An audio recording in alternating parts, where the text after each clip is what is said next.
Hi, welcome to Cooking's Cool. I'm Chef David Jones from Georgian College. Today, one of my colleagues, Chef Roy McQueen, also from Georgian College, is going to show us how to cook salmon and sole in a paper bag. We'll be right back to see that.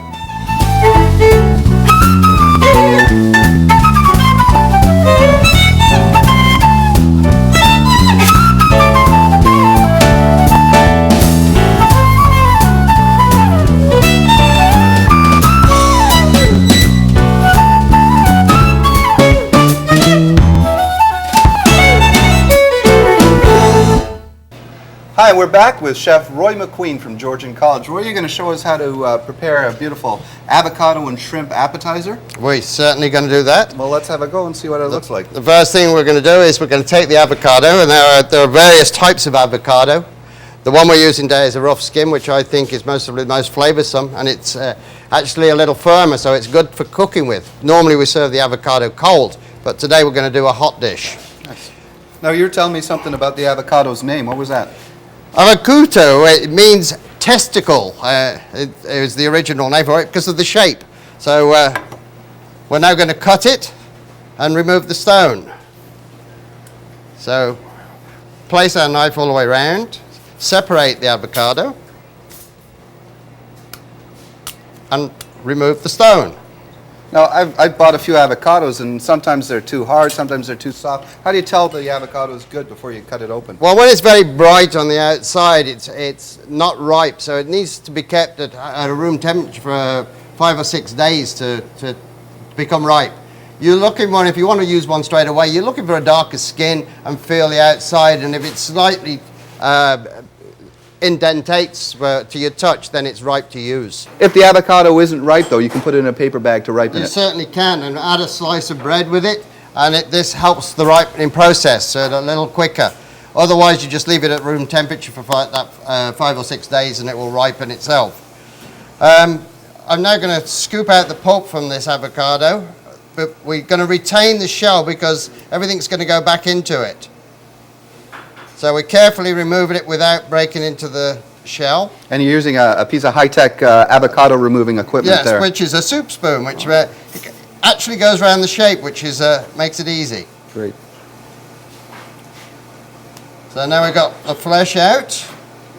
Put it over there, and we remove the flesh from the other. And this can be eaten as is? As is. Now, huh? I mean, we could have this with a cocktail and some salad shrimps, place it back in the shell and have it as a cold dish. I just like to take some diced tomato, a little vinaigrette, toss it together as a nice cold salad. Now I'm going to cut the avocado into even-sized cubes.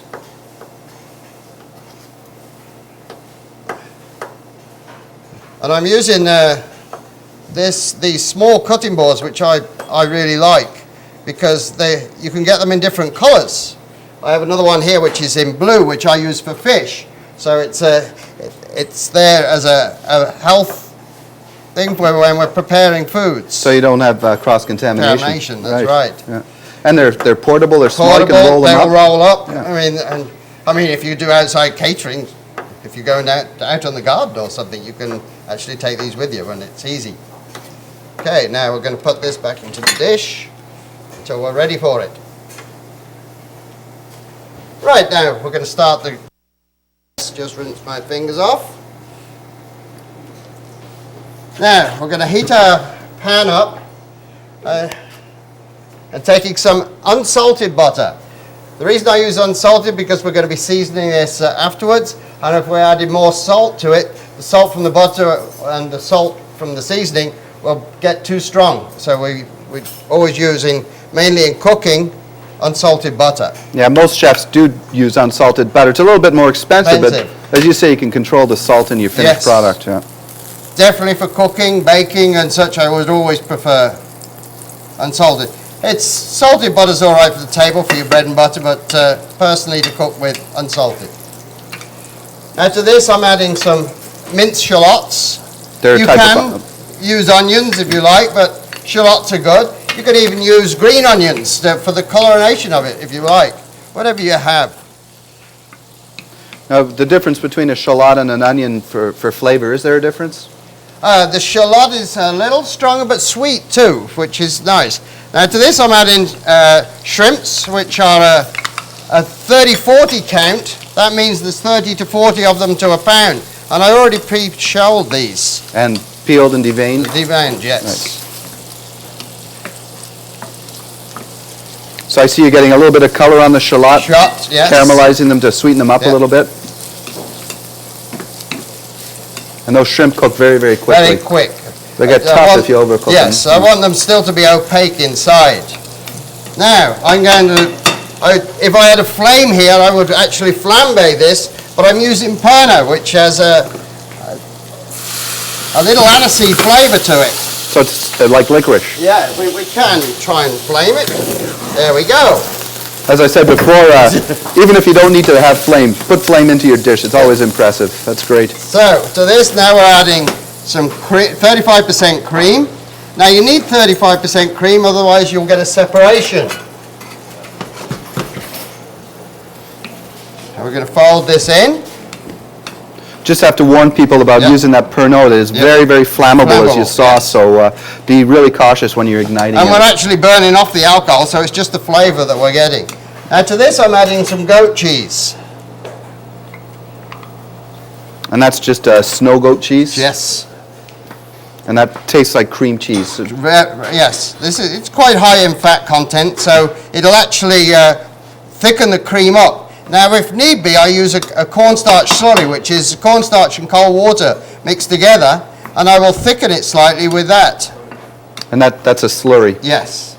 And I have that here, which I'm just going to add very little amount to it. And you just dissolve the cornstarch in enough water till it's a liquid? But quite pasty. Yeah. You have to make sure the sauce is boiling when you add it, otherwise it'll lump. It won't actually thicken without it being boiling. To this I'm adding the avocado back. Now gently I'm doing this because I don't want to break the avocado up. So this is a real diet dish. We have avocado, which has quite a high fat content. We've got 35% cream and goat cheese with a high fat content. Yes, really good. A very diet special. It smells and looks delicious. Right, now we're going to season this with a little salt, which is sea salt, and a little white pepper. And you're using white pepper so the pepper doesn't show in the sauce? Otherwise you'll have that speckled effect, which is not very good for presentation. Do you notice a big difference in flavor between black and white pepper? I mean, a lot of times in cooking I would prefer black pepper, but when it comes to these light dishes, white pepper is better. I mean, I always like pepper mills and such, it's good to use. Now, I'm taking my plates that I'm going to serve and putting the shells back onto the plates. Yeah, they make a perfect container for the salad or for the dish. Take a filling, and we're filling the container with that. Make sure everyone gets the same amount of shrimp or there'll be fights later. Of course. That's why sometimes I'll leave the tails on so you can count who's got the most tails at the end of the dinner. Now I like to have a little bit on the plate as well, so it's not all into the shell. Man, this smells really good.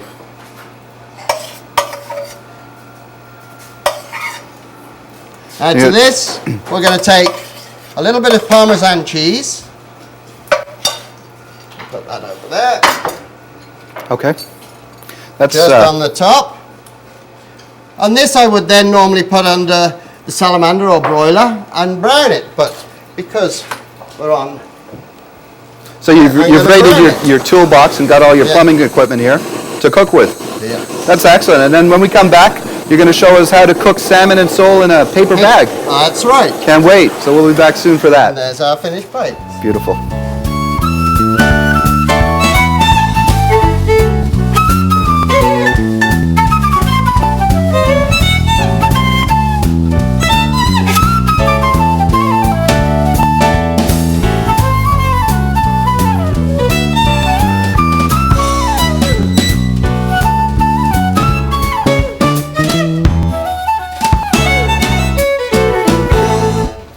And we're back with Chef Roy McQueen, and we just saw a beautiful avocado and shrimp appetizer being made. And now you're going to show us how to cook salmon and sole in a paper bag. That sounds intriguing. That's right.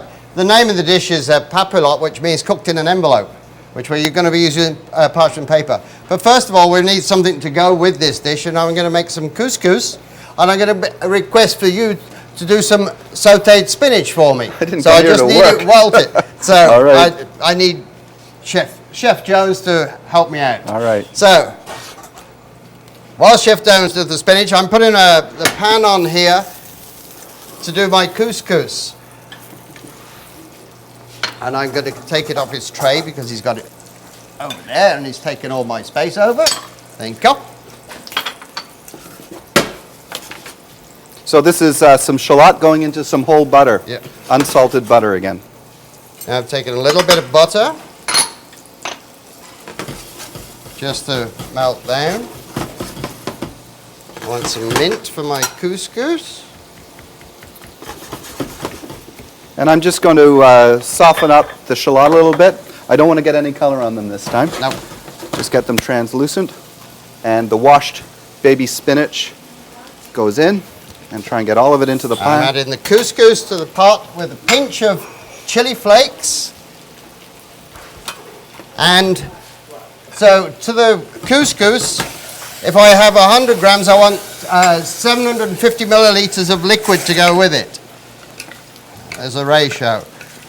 And I'm just, I'm sorry, Chef, I'm just seasoning up the spinach, salt, pepper, and just a pinch of nutmeg. Now I added some mint to that and some salt and pepper, and I'm bringing it to a boil. This is tag team cooking, It surely is. just like in the industry, working side by side, shoulder to shoulder. Now the spinach, I'm just cooking till it's just barely wilted because it's going to continue cooking inside the envelope. So I just need to warm that up, and then I'm going to drain that and get as much liquid out of that as I can before we finish that off to go inside the envelope. It's going to carry over and continue to cook, so I'm not going to cook it all the way in the pan. Now this is coming to a boil. I've put a lid onto it and I'm going to put it to one side and I'm going to let the steam do the rest of the cooking for that. In the meantime, I'm now going to do the fish for the envelope. And I'm just draining off the spinach in a sieve, and that's going to carry over and continue to cook, and then I'm going to try and squeeze out as much of the liquid as I can without breaking up the spinach, because you want to have the nice leaf shapes inside the envelope. Now I'm cutting my fish into the same lengths because I'm going to weave it.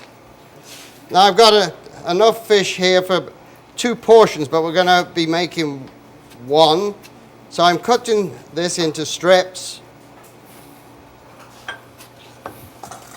Okay, and I'm going to just continue squeezing the liquid out of that. I don't know if anyone can see, but we're getting some liquid down in the pan here in the bowl.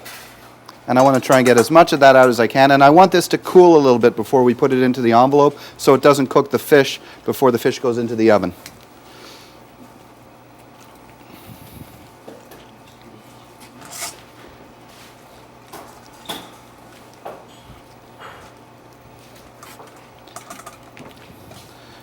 Now, I'm placing my salmon strips in a line, and then we're going to weave them.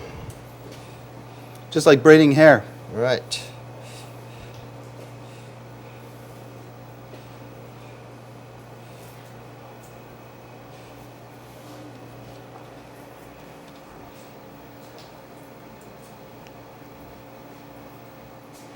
So once that goes into the envelope, you can't touch it. So whatever pattern you do now, you have to live with. That's right. And we were talking earlier about whether or not you need to weave. You don't need to weave the fish for this recipe. You don't. Just this is just for presentation, and it just gives it a different look.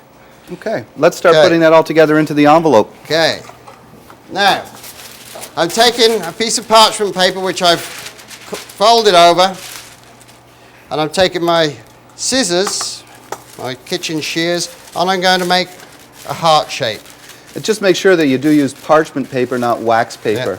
heard the story of one young apprentice chef who learned how to do this, went home, tried to impress his girlfriend, used wax paper, the smoke filled the apartment, the fire department needed to be called.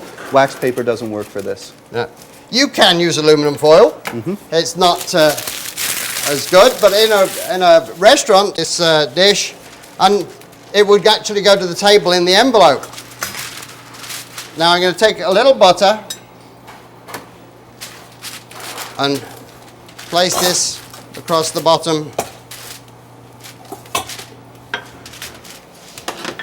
of the envelope. I'm going to take the spinach that Chef Jones has prepared for me and place this into the envelope. We're going to now lift gently our fish up, place it on top of the spinach, little salt and white pepper.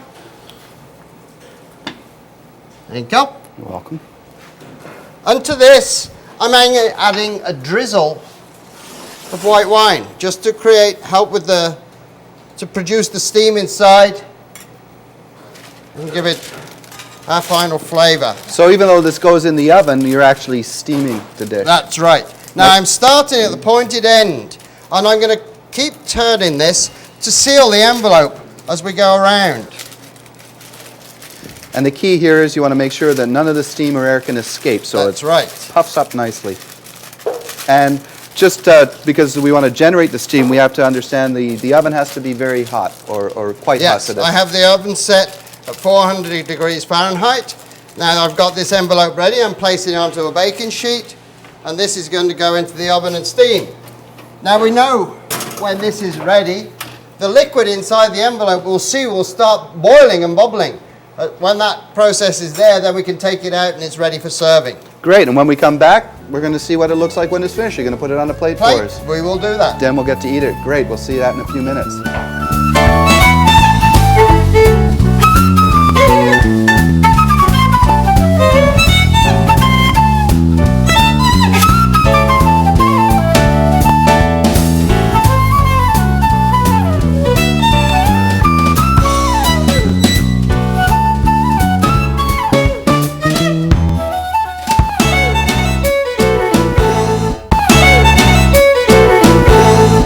And we're back, and I've been waiting to see how this fish cooked in a paper bag turns out. So let's take a look and see how you put this on a plate. Okay, now we're going to plate it, but first of all I'm putting a pan on because we're going to make a simple sauce just to go on the top of it.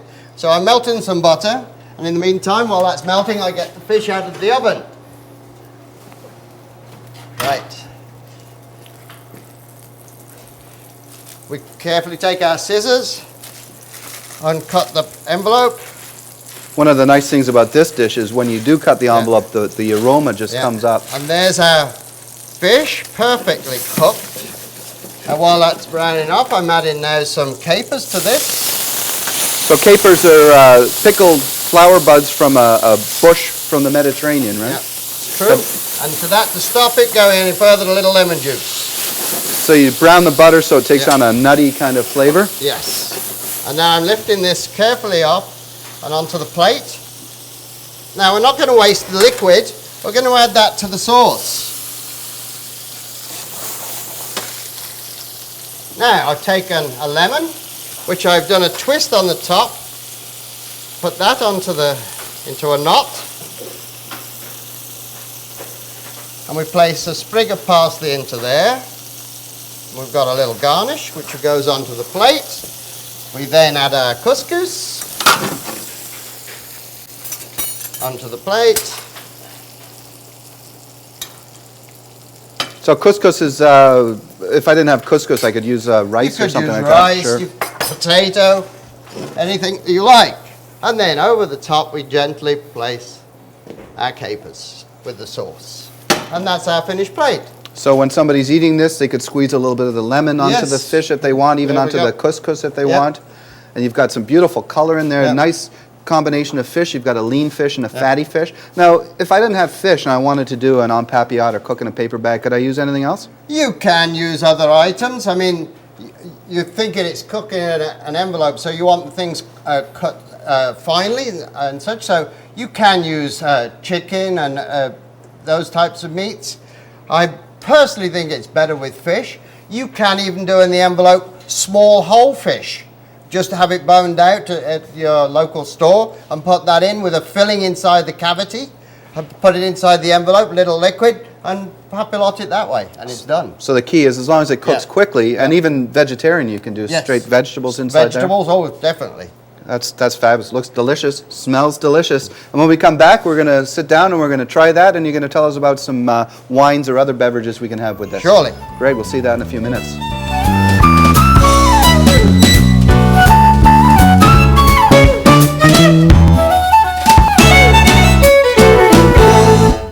Hi, welcome to Cooking's Cool at Canat Kitchens.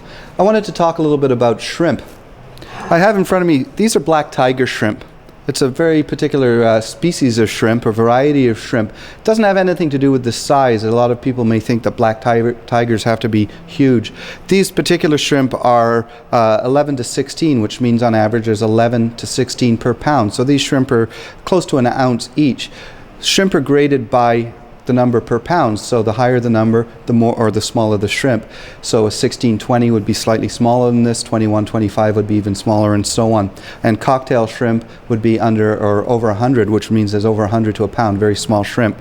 Black tigers are one of the better varieties of shrimp to buy. They've got a nice dense flesh with a lot of flavor. Other varieties that you might see available at the store would be a pink shrimp, which is also a good quality shrimp from the Gulf of Mexico, or white shrimp, which is also from the Gulf of Mexico, has slightly lesser quality. The flesh isn't quite as flavorful or as dense. The style of shrimp preparation in this case is called a green shrimp. It has nothing to do with the color. It's got to do with the fact the head is removed but the shell is still on. This is a green shrimp. When you go to buy shrimp, for the most part you're going to be able to buy shrimp already peeled and deveined, but I just wanted to show you how you can do it very easily if you were only able to get shrimp that had the shell on. Peeling and deveining shrimp is very, very simple. I know that there are tools specifically for that available, but you really don't need those. To peel and devein a shrimp means that you're going to take off the shell of the shrimp, remove the legs, and also remove what's kindly called the vein. In reality, it's not the vein, but the alimentary canal. I won't really go into too much detail about that. To devein or peel and devein the shrimp, very simply, grab the shrimp's legs and slip the shell off around the back of the shrimp like so. And the shell will easily come away from the shrimp.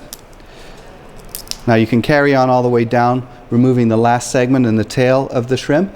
A lot of chefs will keep that on for presentation. I like to keep it on so I can count who had the most shrimp at the end of the meal. Once you've got the shell off the shrimp, to devein the shrimp is a very simple process. Just very simply squeeze the shrimp to put some pressure on the back of the shrimp. Take a sharp paring knife and run it down the back of the shrimp, and that'll expose the vein. You get two little flaps on either side of the shrimp, and if the shrimp has the vein still intact, just use the tip of your knife and you can just peel the vein out of the shrimp. Once you've done that, simply rinse the shrimp under cold running water, and it's ready for saute, it's ready for shrimp cocktail, to cook for shrimp cocktail and so on, or put onto a skewer for a barbecue. So that's shrimp for you. Remember, cooking's cool.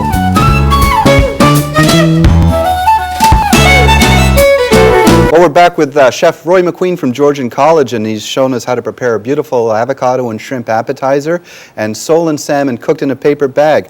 Beautiful choices today, Chef. Yeah, I think the reason I picked these items today is a lot of times when we're entertaining, the guests all like to be in the kitchen at the same time. So these are the types of dishes you could actually make while your guests are there, and they can enjoy watching you perform. As you saw, the avocado was so quickly to put together, and with the salmon dish is quite quick too, and it's visual. The spinach itself can be cooked ahead of time and kept in the fridge, so you don't have to make that at that period of time. So some of these things can be prepared ahead of time. Great, and you've selected a nice combination of wines. Tell me a little bit about the sparkling wine to go with the appetizer. Well, with the aniseed flavor and such in that dish, I like personally a blush or a sparkling type wine, an asti, or just with a slight sweet, not a very sweet one, but with a little bit of sweetness to it, and it goes very well with this dish. Right. And nicely chilled.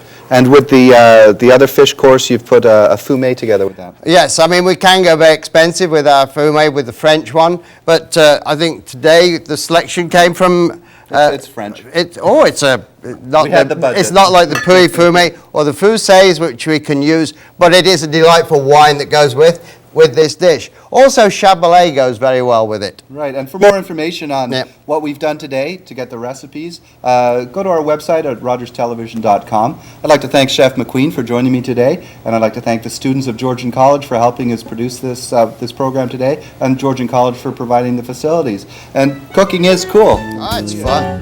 Cheers, Chef. Thank you. Cheers.